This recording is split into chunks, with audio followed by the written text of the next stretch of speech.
quiet and still outside.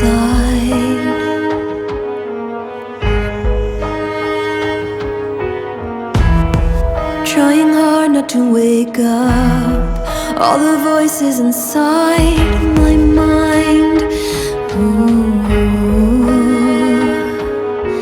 Tiptoeing over the surface, gotta keep all of this perfect.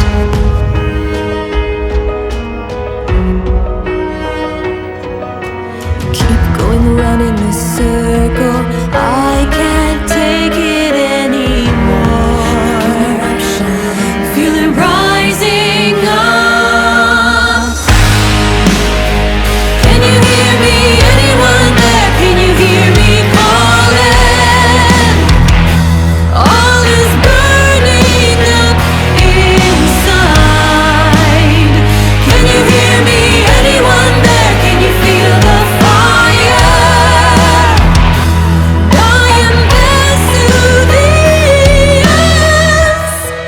Open all of the windows, feel the burn of the blinding light.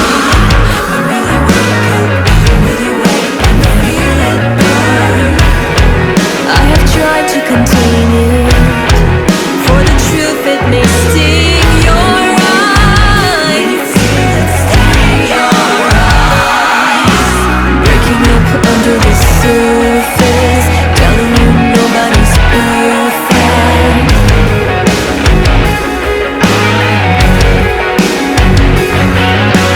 Keep going around in this circle, I can't take it anymore. And I'm losing all my self-control. Can you hear me? Anyone there? Can you hear me calling? All is burning up inside. Can you hear me? Anyone there? Can you feel the fire? I am Vesuvius.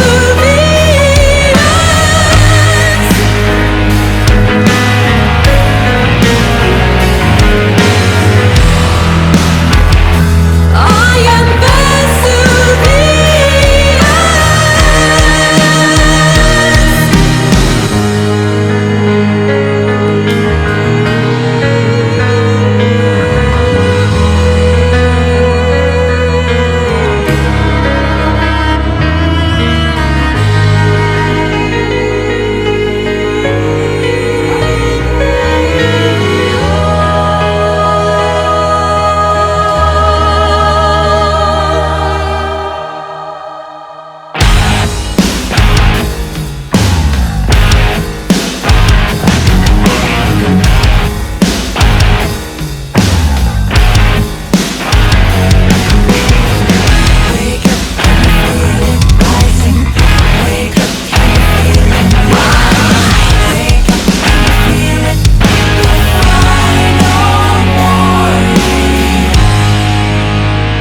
Can you hear me? Anyone there? Can you hear me calling?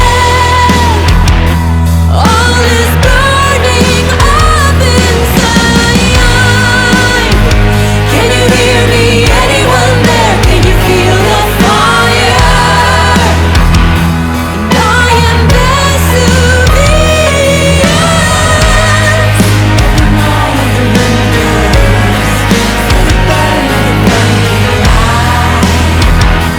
I am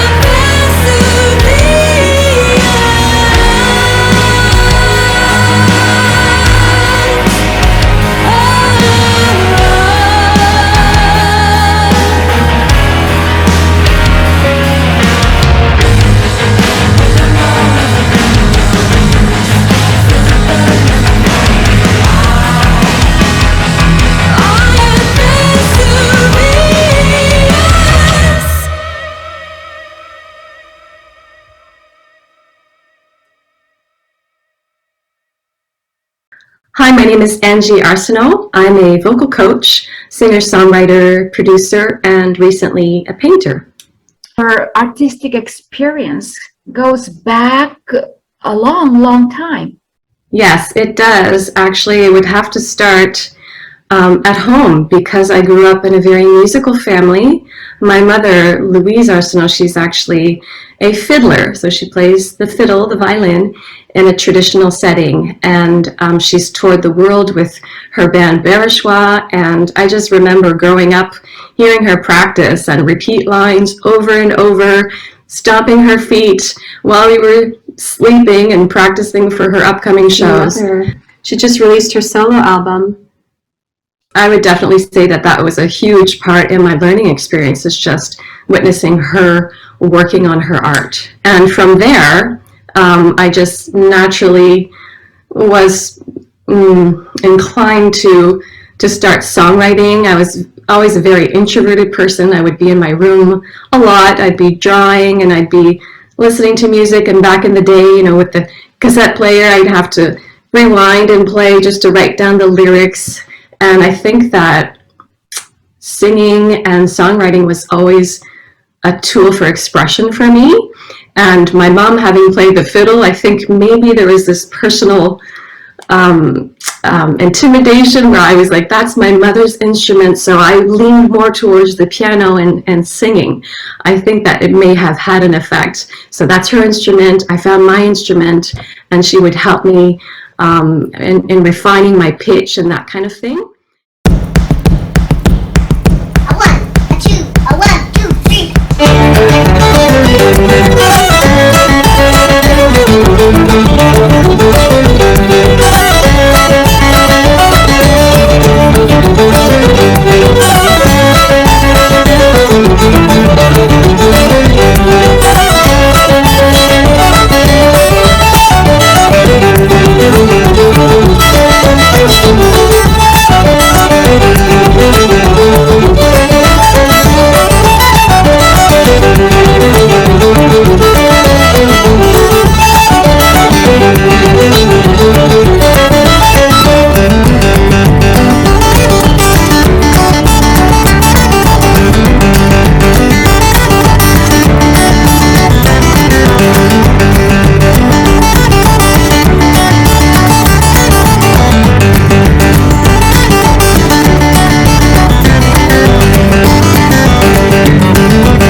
And in school, I would join theater productions. I was doing community theater as well, and dinner theater in the summers. And then I went on to study classical music for a few years, and I got a really great bass training there, even though classical wasn't necessarily the style that I was going to continue in. So grateful for that experience. And from there, just kept taking lessons in the private sector for the contemporary style. What are your earliest memories as a vocal performer? My earliest memories as a vocal performer would be, there's two that come to mind. The first one is just at home with my mother. She would play the guitar and sing songs to me. We would sing together. And looking back, they were actually pretty sad songs, very nostalgic, sweet, sad songs. And it seems funny to me that we were singing that when I was a child, but I loved the emotional quality of it and the connection I think I had in doing that activity with my mother. And she had definitely inspired the singer-songwriter interest in me, the storytelling of these songs. They were folk songs and really intense storytelling. And the second memory for me would be performing when I was really young. I think my first performance, I was maybe 11 years old, playing the piano. And again, my mother, with her influence on me, she used to organize these musical groups for elder hostels. So it was bus tours that would arrive in our area, and they would go on cultural visits, and my mother would actually do workshops with them. She'd show them her fiddle tunes and do some toe tapping. And there was one time where I got the courage to go up on stage and sing a song. It was Bette Midler, Wind Beneath My Wings. So very sentimental. And I had my little sister with me. She was 8, singing harmonies. And that would definitely be my second strongest memory of performing. How did you decide that singing, performing would be your career? How did I decide that singing and performing would be my career? That's a very good question, because I don't think it was an actual goal when I was very young. I think it was just a natural part of who I was and what I was witnessing around me. And it was only later when I got a lot of encouragement from some peers that were in the music industry or just network, some teachers, the local theater productions, and the writers that had cast me in their plays. I was actually in a band when I was 13 years old. It was a French rock band, and I would play keyboards and shyly sing background vocals, and we did a few tours. And so I think that getting those nudges gave me more confidence and made me feel like I want to do this more. And so pursuing it professionally became already very daunting but exciting to me. And just the idea of self-expression through songwriting was always important. So it was a great idea to see if I could actually make a living from this and do it as often as possible. You are speaking both French and English. What would you say was easier to put into song, English or French? English or French, yes. Wow, that has been such a journey for me, because I come from a French-speaking area in the Evangeline region of Prince Edward Island, but my parents had moved to Toronto when they were younger. They were starting to date, and they actually had me in Toronto. So my first 4 or 5 years were just English. So my mother tongue is English, even though we moved back to Prince Edward Island, and I learned French, went to school in French. A lot of my activities were in French. And I did try out some French songwriting and realized I wasn't very good at it. So I think the English was just always more natural for me. And personally, I find it more easy and more accessible from where my expression, communication comes from.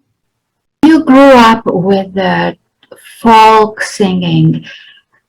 However, your genre, your music is very different from folk music. How did you discover it?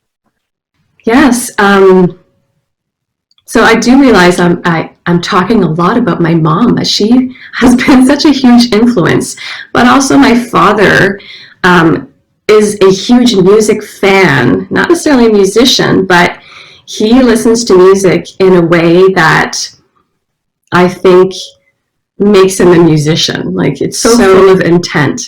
And he would listen to 70s rock music, you know, back in the day, the Led Zeppelins, the Pink Floyds, yes, CCR, and my mother also, as a young adult, would like that rock style of music. And even though my mom has played traditional music and has been in a folk setting, Celtic setting, her style is still very much influenced by her rock leanings, and she definitely has that kind of edge and attitude in her playing. So that has also been an influence on me, and also perhaps just in the idea of what it is I probably feel I need to express. I do like a darker, more mysterious, more dreamlike kind of adventure when I think of writing music. It's also your persona, the characters you create in your videos. These are characters that are very complex, that seem to have a very rich inner life. How do you create your character? There has probably been influences from bands that I would listen to that had a more theatrical aspect to them. I think of David Bowie. I think of Evanescence in the Gothic kind of influence. And I think of Meatloaf. I think of all of these artists who really like to explore giving an experience to the audience. And I think for myself, it's a feeling of expressing a side of myself that perhaps I don't get to express often in my day-to-day life. I'm a pretty simple, easygoing person, but you know, I think we all have like an alter ego, and I think my strengths have not been necessarily in entertaining in the way of a musical jam. I have people in my network, my family members, like my brother. I think about Jonathan, my brother. He's an amazing musician and entertainer, and he can just pick up and sing a song in any situation, and he adapts really well to the crowd and the vibe. And for me, I find that a little daunting, whether it's just not my strength or within my personality, but I definitely like meticulously organizing a concept around a show, around the music, and creating an atmosphere and an experience. And I think it's for myself, and I just hope that people can kind of tag along with me in that experience. I find that there is a metaphor that keeps coming up in almost all your videos. There is this metaphor of restraint, or sometimes of coercion. Is it about the struggles of the artist? Is it about the things that are going on in the society? What is it really about? I think it's all of the above. I think I'm a very sensitive person, and I have strong reactions to things that I witness, and you know, I have my own experiences of struggles growing up. Also, you know, trying to make it in the music industry, that those were challenges, so many challenges along the way, and along with, you know, many opportunities that I'm grateful for. Growing up in Prince Edward Island, where there's a lot of culture here. It's very strong, the music community. I don't know if there's something about being on an island that you feel secluded and there's a dreamlike kind of state. A lot of musicians are here, and I can hear an influence by the surroundings. And I was very lucky to receive funding when I was very young, in order to get better at what I was doing, to get workshops, also work with people, work with vocal trainers that I didn't have access to here. So I was able to travel and get some coaching in Montreal, actually. And I think from there's definitely the influence from all the different sides, in terms of my sensitive nature, and maybe the idea of wanting to express something that's not always pleasing and that's not always protective towards others. I feel like this is an opportunity to really dive into a different kind of expression. And sometimes it means there's anger, there's sadness, there's darkness, but through music I find that it becomes something beautiful. It's interesting that we seem to live in a world where we are no longer allowed to show strong emotions, because you never know how they are being interpreted by the people around us. So artists, they found a venue to externalize these strong emotions through music, painting, sculpture, other artistic forms. So from this perspective, artists are very fortunate. You found songwriting, lyrics. Absolutely. Absolutely. We are fortunate as artists to have this means of expression. And I think that's why, as a vocal coach, I find it so important to encourage people to sing, and just try things out in the arts, because I'm thinking dance too. I love dance. I love contemporary dance, but it's not my strength. It's something I love doing for myself. But I'm a vocal coach, so with my students, I notice there are so many different scenarios with each person. Each singer has a different goal, and some are going on tour, some are preparing for an album, some are wanting to have a musical career and are just starting out.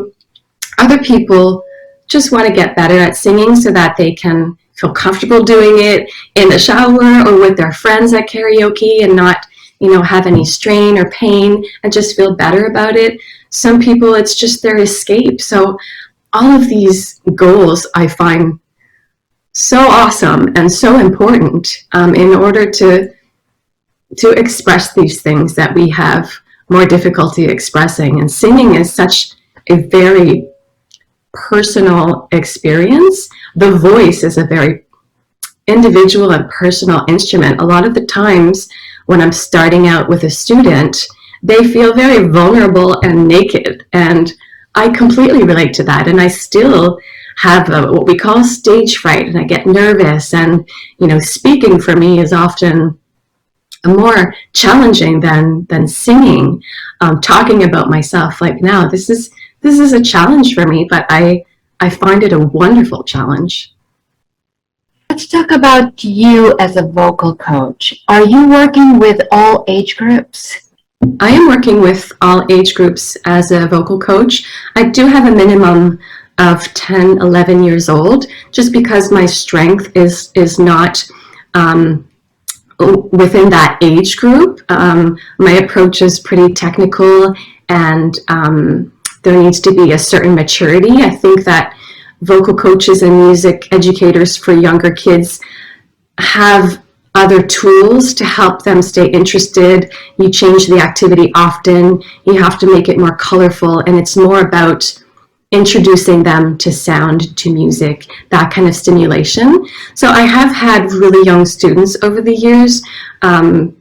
just kind of, it happened that way, and they happened to be very mature young singers, and so it worked out. But I think that most of the time it would be more difficult for me and for them to kind of stay interested. So I would say that it's from 10, 11 and up. And yes, many different age groups, again, coming to me for very different reasons. And I absolutely love the challenge of just kind of adapting to their goals and doing my best for them to feel like this time is theirs.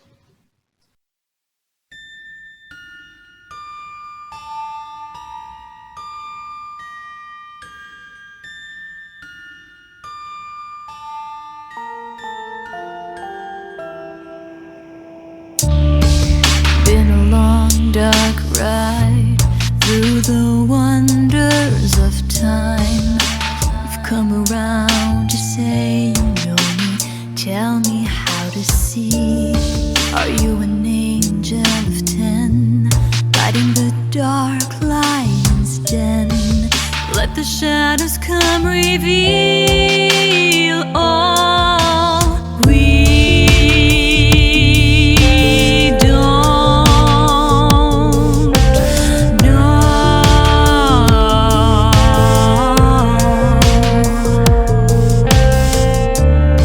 So we're picking up the pace, closer look at our face. Wash our hands of answered question, another path back. Open your eyes and ask again, for every new discovery expands. Oh, we don't know.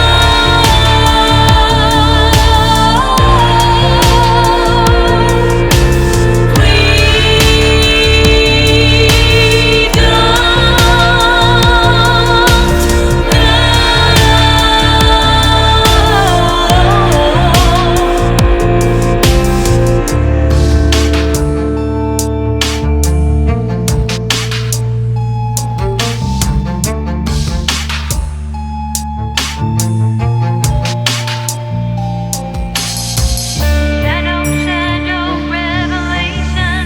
Shadow, shadow, revelation. Shadow, shadow, revelations. We don't know. Shadow, shadow, revelations. Shadow, shadow, revelations. Shadow, shadow, revelations. We don't know. We don't know how to see. We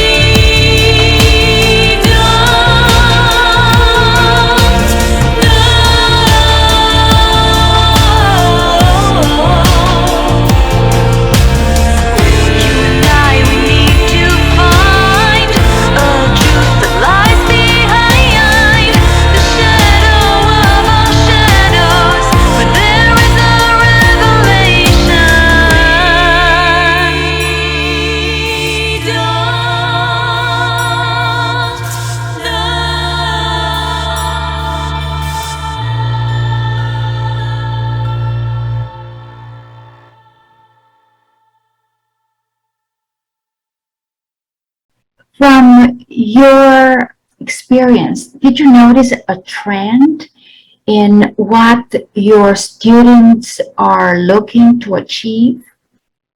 I think that most people kind of follow the trends of time, but in a technical aspect. When I start out with singers, I usually hear, I want to increase my range. I want my voice to be stronger. Those are the two most common goals.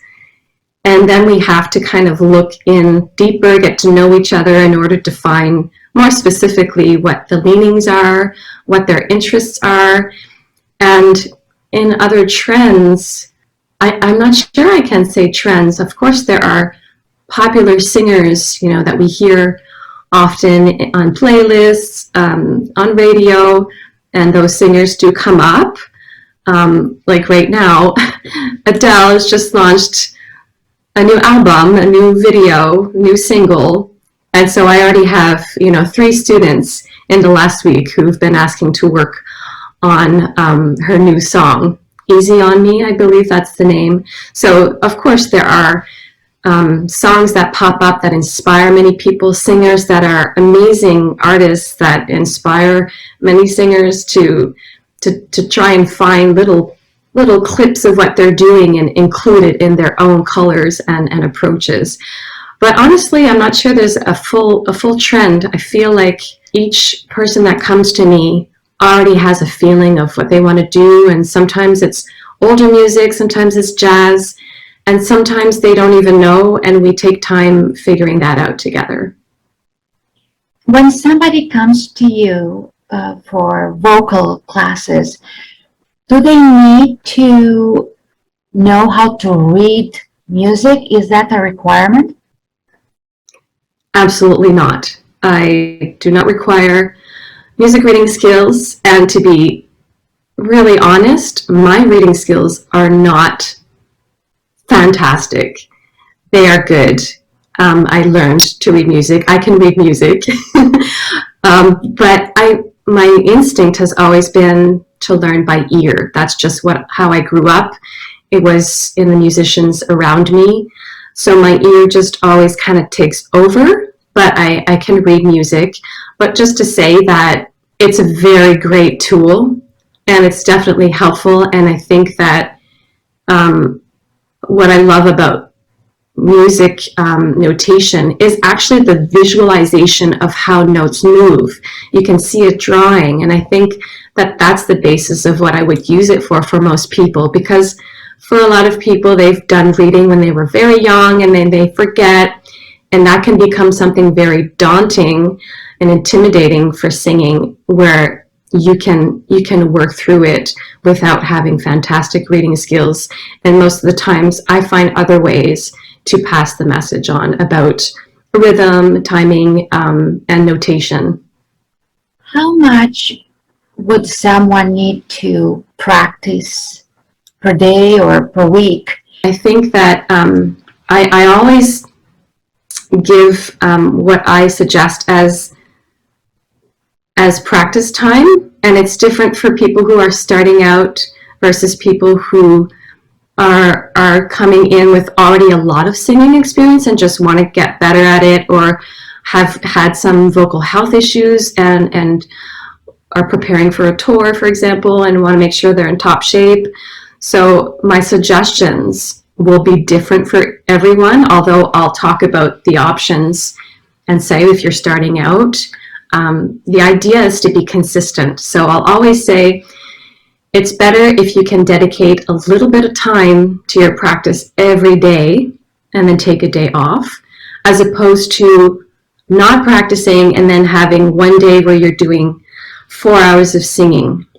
I don't think that's healthy for any musician, but especially with a vocalist, it's your body, and there's, even if you have perfect technique, there's the idea of the amount of time you're using your voice, so vocal usage, and you have to break. So even if you're practicing for a tour and you need to do long hours of practicing, it's best to kind of divide it up and do breaks. So at a minimum, I'll kind of say, if you can do even just 15-20 minutes a day, you're going to get better, just because a lot of the things we're working on, especially in the beginning, is the same thing. It's remember this part, remember this, and you're building up muscle memory so that later on you're not thinking about your technique so much. You have this anchoring in your body, and you feel like there's a trust level in your instrument. Your body is your instrument, and that allows for freedom of expression. Once you've gone through that, And that can take years for a beginner, even advanced students, to feel like the technique has really been instilled. So just like going to the gym, you can go once a week, 2 times a week, but you're going to see the most benefit if you keep it more regular with a break.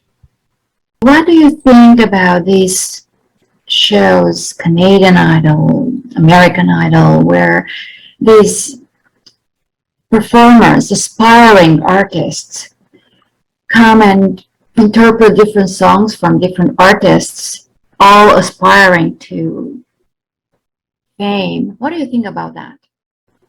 Oh, yeah, that's a wonderful question. Yeah, I have mixed feelings about it. I think in a way it's wonderful. It's another opportunity to get out there and express yourself and be known. I think it has been helpful for many singers in their careers, whether it was that they became famous right away or just had more opportunities to record, to work on different projects.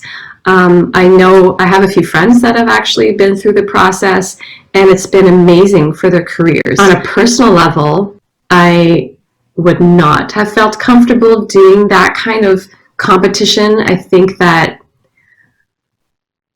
there's something in the setup of being judged and being compared to other singers all the time. And, you know, sure, there can be different levels. Some musicians and singers may be further in their learning experience and have more talent.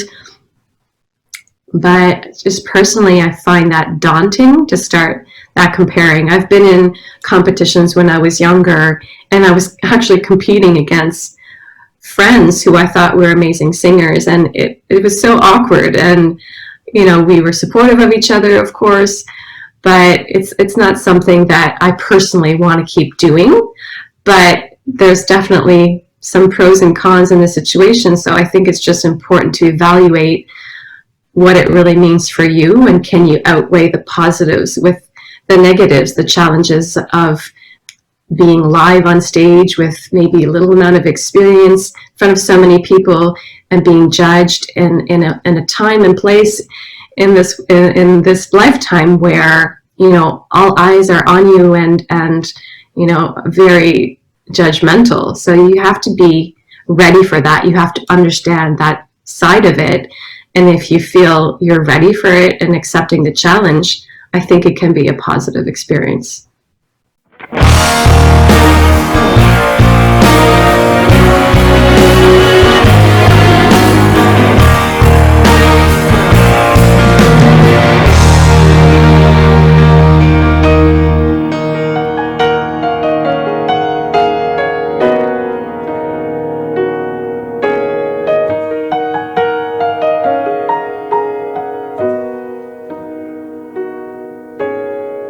Where you go, boy, there's always something new. Where you've been, there are falling tears for you. Why should you escape the waking truth? All that you were searching for is here for you. And I will never turn away, no matter what is said and done. This is all I've known for sure, since this has begun. Because I have held you in my arms, but I realize I can't keep holding on. I hope you turn around.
put you in my arms, but I realize I can't keep holding on. I hope you turn around before it's too late. It's too late.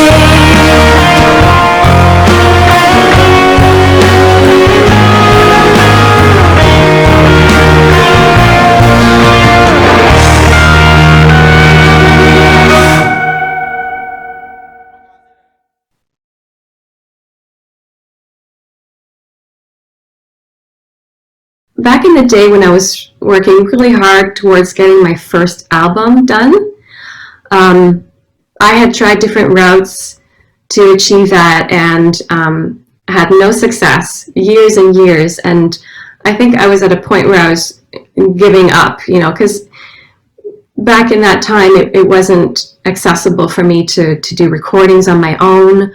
I needed to be in a studio. I needed to have people around me that could guide me. My husband actually fell upon a website called Celeband back in the day. This must have been in 2007, I believe.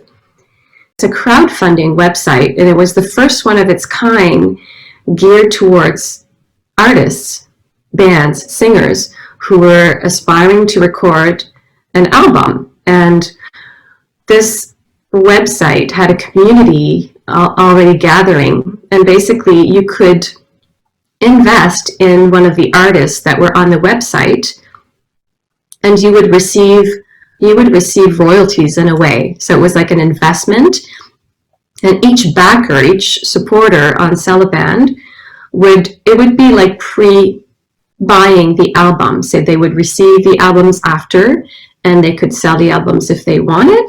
And this allowed the artist to raise enough money to do a really high quality studio recorded album. And within that community, I made tons of friends and met amazing supporters and believers, as we called them on Celeband. And one of the believers on there, his name is Russ, and he started a pack because he was known as Wolfman. I call him Wolfie.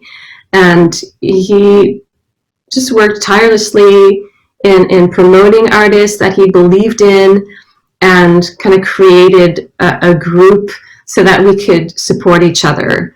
And there were a few of these groups that I kind of joined in the time, and a lot of people that were kind of contacting their friends in other groups in order to kind of raise all of the members of the groups just to create awareness. It was basically a marketing tool for us. And thanks to groups like that one, thanks to one of my believers named Serge from Montreal, who contacted a bunch of people on Celeband in private to say, on this day, let's give a little bit of support to Angie. And that just made my profile go really high on the platform. And I was able to raise $50,000 for my first album, which I still can't believe I was able to do. It's kind of unheard of in these days. And I don't think I'd be able to do that again. The timing when I was on the platform was just perfect. After all the struggles that I went through, I finally had that opportunity. And I put all the money into the album, and I created Once Upon a Dream with an amazing team of musicians and producers. What are you working on right now? I have, ideas of songs, little clippets, and that's just a continuum for me. But I think that my focus has changed a little bit. I think I've been meeting new challenges and new ways to express myself, and I know that music is still there for me, but I've had a harder time in focusing on it and completing projects. So I have 10, 20, 30 songs like on the go that are almost done, and then little clippets of songs but I think that my inspiration for that is kind of on hold right now. So to my big surprise, I started painting. And even though it was something that I have done in the past, I would mostly draw when I was younger. I'd like to draw faces. I'd like to draw clothes. So I would dream of becoming a fashion designer one day. I don't think I would have been really good at that, but it was a dream, and it helped me with my drawing skills. And just recently, after moving back to Prince Edward Island, after being in Montreal for 20 some years, I started painting again. And I think it's related to my move back here and just being really, really thrilled about having the opportunity to move back here and be closer to family and take advantage of the beautiful scenery. So I've been painting and painting when I'm not teaching all the time. And your medium is acrylics? Yes, exactly. It's mostly acrylics on paper or on canvas, and I have a few watercolors as well. And they're mostly inspired by the scenery that I see. I take a photo and I give my interpretation of the capture. Sometimes I'll create something from scratch, but it's mostly from scenery here. And, I started off when I was confident enough. I didn't think I would be sharing my paintings. Honestly, I would share them with my mother-in-law, who's also an amazing painter. My mother-in-law actually painted the music painting that's hanging behind me. And I would send her some of my paintings and ask, her for her opinion. And it was only when my sister came over and saw my paintings all over my studio, and she said, you should really share these. Don't keep them for yourself. And I think that just gave me the nudge to start sharing. And then after that, I started receiving photos from other family members, like my brother, who has this amazing view in his backyard.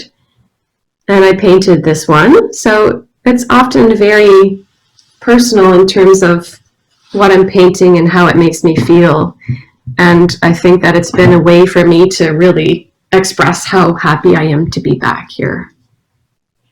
You have a beautiful painting behind you, the lighthouse. Oh, yes, that's Victoria by the Sea. I actually have a print here. I started experimenting with prints. And Victoria by the Sea is a cute little town here in Prince Edward Island. And yes, there's this cute little lighthouse. And this is a print of a painting that I made. And the story behind this I find interesting because I don't know if you can see well, but can you see that it's kind of stormy or windy? The idea is that I was struggling with the tree, and in a moment of frustration, I just put some white on my paintbrush and just started lashing out on the paper. And after I calmed down and gathered, my thoughts and my breath, I won't say on this recording the words that came out of my mouth, but I was able to release that frustration. And I kind of felt like there was something interesting about the strokes that made it look like wind. So I went back to it, kind of fixed certain parts of it, and now it's windy at Victoria. So do you use brushes or do you also use palette knives? For most of my work now I use brushes, but I love working with palette knives. I love the idea of very abstract paintings, and then I'll add strokes of palette, but I don't think that's my strength right now, so I haven't been sharing any of my work involving abstract and palette, but it's so fun. It's free, and I think that now and then I'll do that just to make a mess. Yeah, it's just a new way to express myself and play with color. I feel like there's a lot of I feel a lot of joy from that, even though I just expressed some frustration in that painting. It's such a release, and I think that's what the arts is all about. It's moving through challenges in a way that creates joy, even if you're singing about something sad, even if it seems like you're angry. A lot of people will ask me, even though they like my music and they're fans, why are you so sad? And my response is, no, actually, I'm really happy because I'm able to express these other things through this type of medium. And painting has been my expression of joy and being back home.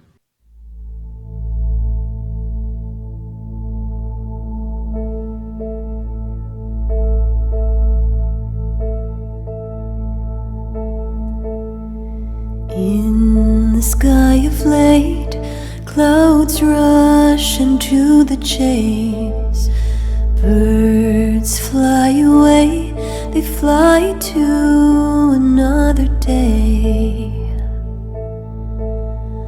I hear the chimes, they will dance all through the night, to the cool, cool wind and the rain. In the house of cards, folding for the morning star, sin makes the call, calling out from where we are. I can see the night coming down on our lives, to drown our eyes in despair.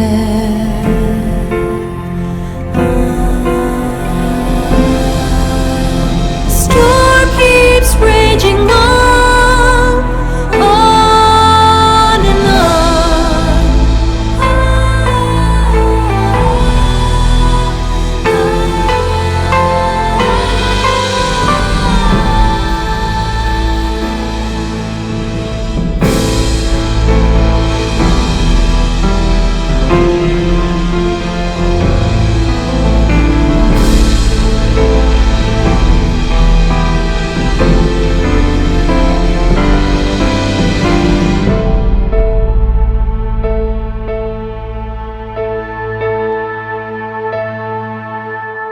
In the sky of late, clouds rush into the chase.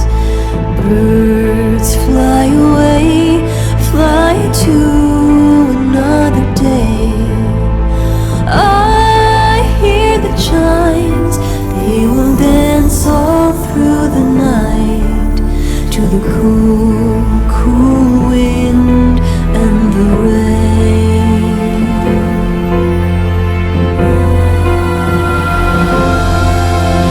The storm keeps raging on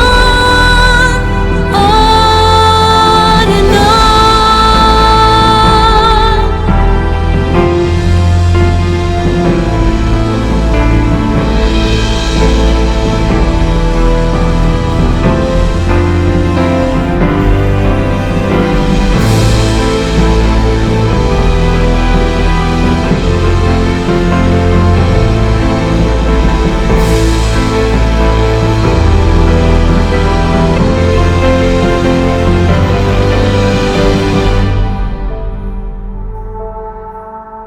I feel it rushing like a sea of white horses, lost, losing grip in these tug-of-war races.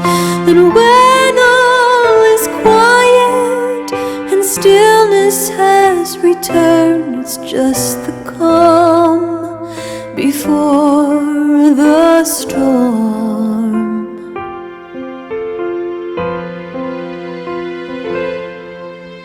The storm keeps raging on and on.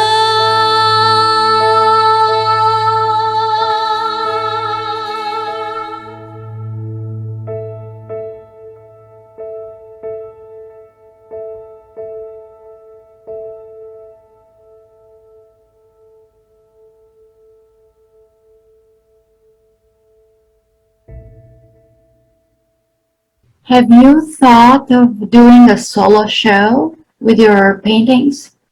You mean like a gallery exposition? Yes. I feel like I'm such a baby painter that I haven't really thought about it, but I have had a few comments about that, and I have actually sold a painting and received my first commission. So I think I haven't wrapped my head around the whole thing yet, but I'm actually working on putting my paintings on my website. So I'll have a section on angiearsenault.com that's dedicated to my paintings, and that may be out by the time this video is online. At least a place for people to see my work and purchase if they want. But as far as gallery exposition, I have not thought about it, but it would be fun. How does the future look for Angie? When I was younger, and I think the visual arts were speaking to me a lot more, I took a break from it to focus on music. But I remember telling myself, when I retire, I'm going to paint. I just always felt like that was something that would become really important for me. Even though at the time I wasn't really great at it, but I just felt drawn to it. And since moving back, I'm obviously not retired. I have many years of coaching and performing, playing music in front of me, I think. But painting, yeah, definitely feels like it's going to become a big part of my future. It's definitely what I had kind of envisioned, and I think that's important for artists and for everyone, like in terms of setting goals, is to really use the dream state to imagine those goals and how it would change your life, how it would affect you, how it would make you feel to be in a time and place where those goals are happening and being accomplished. I think that visualization and a kinesthetic kind of feeling and acceptance is important for all of us to be able to manifest the things that we want to do, and it gives us more motivation to work harder towards those goals as well. Do you give classes online as well, or just face-to-face? Right now, my vocal coaching is mainly online since the pandemic. Before that, I had a studio at home, and I would also work out of a studio downtown in Montreal. And I'd have online students now and then who were out of country. But since the pandemic, I have moved all of the lessons online. And this is actually what has allowed me to move back to Prince Edward Island, because for years I think it's been in my mind to move back, but I wasn't sure if I'd be able to actually make a living out of what I was doing here. It's a different population. I wasn't sure if I'd be able to have as many students. Kind of felt like starting over, so it was really daunting.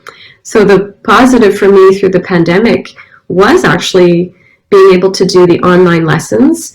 And now, after doing it for, I guess, a year and a half now with my students, it's obvious to me that we can still keep moving forward with our goals together in, improving our singing, improving the strength of our voices, even in the limits that we can have or see on Zoom. Not being in physical presence of my students, I have to really depend on their feedback a lot of the times. Like, I'll ask how they're feeling, if they're noticing certain things in their body when it comes to breath support and just certain sensory feelings and images that they may have. So I've adapted my way of teaching online.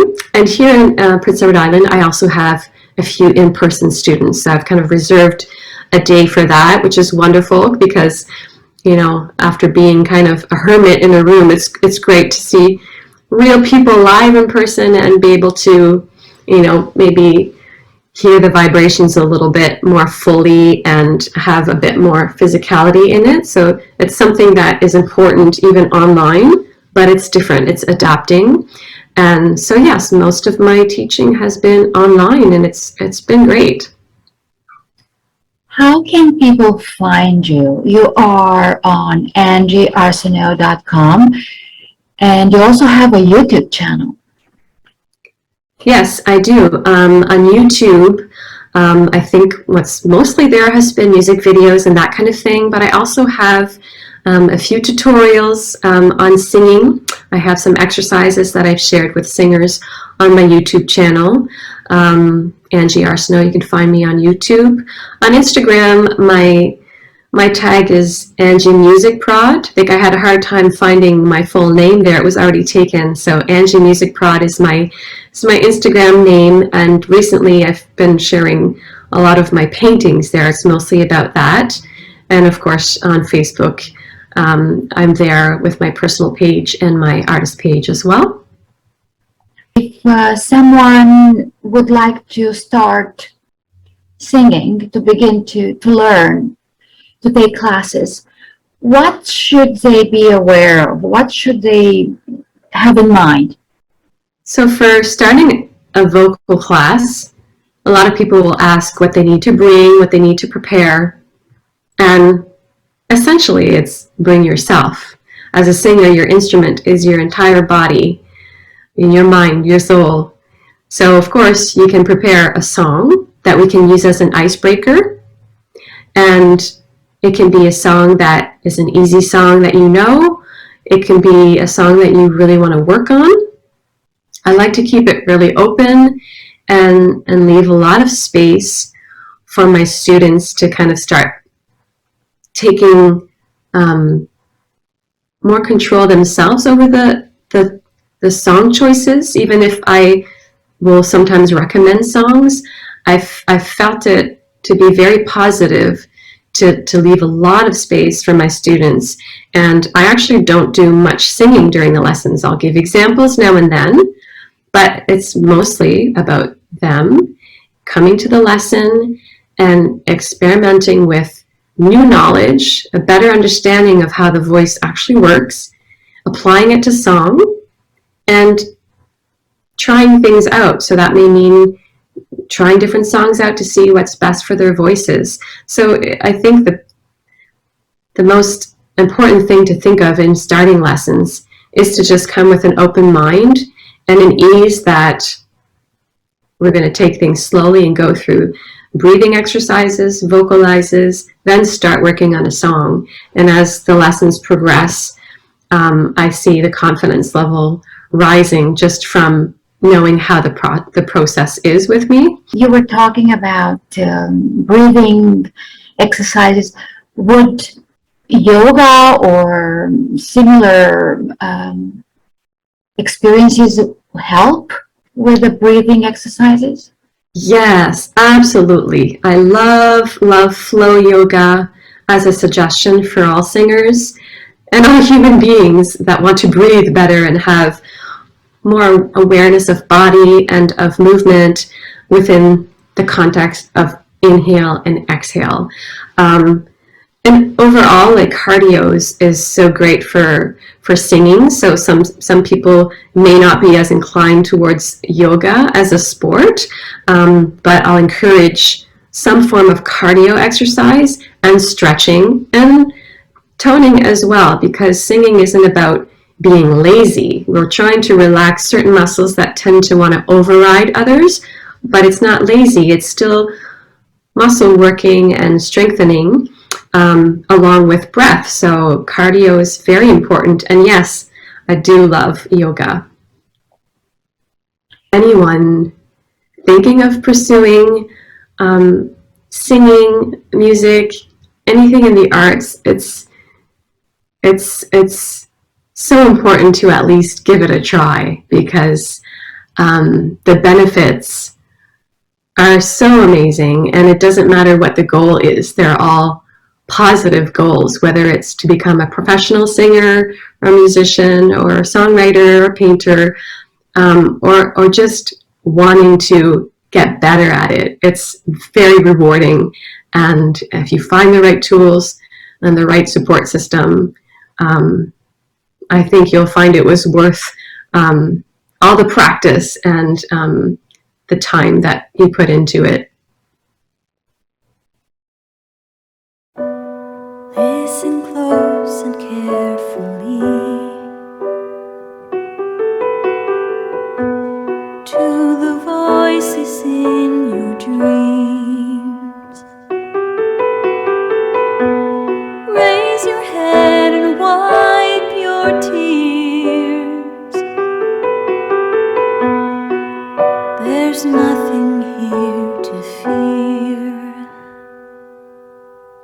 Search the sky whenever you are feeling lonely.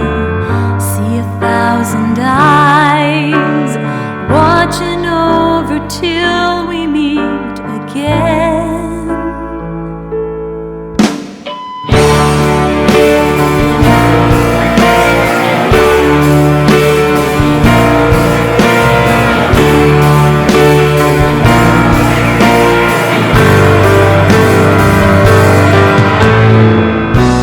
Time has left the past behind,